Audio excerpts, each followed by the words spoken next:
अंबिकापुर में महात्मा गांधी की पुण्यतिथि पर आयोजित कार्यक्रम में शामिल हुए कांग्रेस नेता कन्हैया कुमार का बड़ा बयान। भारत एक लोकतंत्र ही बना रहे, इसे गणतंत्र बनने से रोकना होगा। रेहाना फाउंडेशन के कार्यक्रम में कन्हैया ने गांधी चौक पर बापू की प्रतिमा पर किया माल्यार्पण।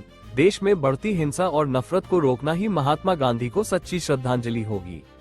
देश में फैल रहे गोसे विचार पर रोक लगाना आज के समय की सबसे बड़ी जरूरत। अंबिकापुर के गांधी चौक पर दीप प्रज्वलित कर दी गई राष्ट्रपिता को भावभीनी श्रद्धांजलि। आप मीडिया के माध्यम से पूरे देश को और पूरी दुनिया को हम बापू का, राष्ट्रपिता का संदेश देना चाहते हैं। बापू ने सत्य और अहिंसा का मार्ग बताया है। यह सिर्फ देश के लिए नहीं, पूरी मानवता के लिए, पूरी दुनिया के लिए एक मंत्र है, एक संकल्प है। आज उनके बलिदान दिवस के दिन हम लोग सरगुजा की धरती पर, अंबिकापुर की धरती पर, माता महामाया की धरती पर उस संकल्प को दोहराएंगे। और एक जो गंभीर विषय है हमारे देश में कि भारत में लोकतंत्र का क्या होगा, जनतंत्र का क्या होगा, इस विषय पर संवाद और बातचीत करेंगे, राय मशविरा करेंगे।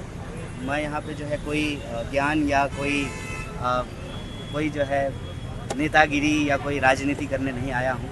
मैं अंबिकापुर के अपने सभी भाइयों बहनों से मिलने आया हूँ। छत्तीसगढ़ के जो हमारे तमाम नागरिक हैं उनसे मिलने जुलने आया हूँ। और साथ में मिल करके सामूहिक रूप से हम ये संकल्प लेने की चेष्टा करेंगे, कोशिश करेंगे कि भारत का लोकतंत्र, भारत का जनतंत्र ही बना रहे, गणतंत्र ना बने।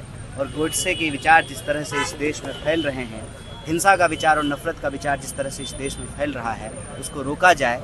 यही बापू को उनके बलिदान दिवस के दिन सच्ची श्रद्धांजलि। मेरे कार्यक्रम को रोकने के लिए पुलिस क्यों तैनात होगी? कोई अंग्रेजों का राज है क्या? ये ब्रिटिश के पुलिस थोड़ी है। कांग्रेस का कार्यक्रम रोकने के लिए रानी विक्टोरिया की पुलिस जो है वो लगाई जाती थी, घुड़सवार लगाए जाते थे।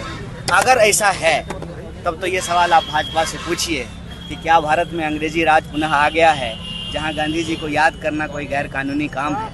यह सवाल इस प्रदेश के गृह मंत्री से पूछा जाना चाहिए। मुझे नहीं लगता है कि मुझे रोकने के लिए ऐसा किया गया है, क्योंकि ये काम तो अंग्रेज किया करते थे। हो सकता है इनके पुराने संबंध हों, अब सत्ता इनके पास आई है तो ये अहंकार में ऐसा अगर कर रहे हैं वो, लेकिन इससे हम लोगों को कोई फ़र्क नहीं पड़ता।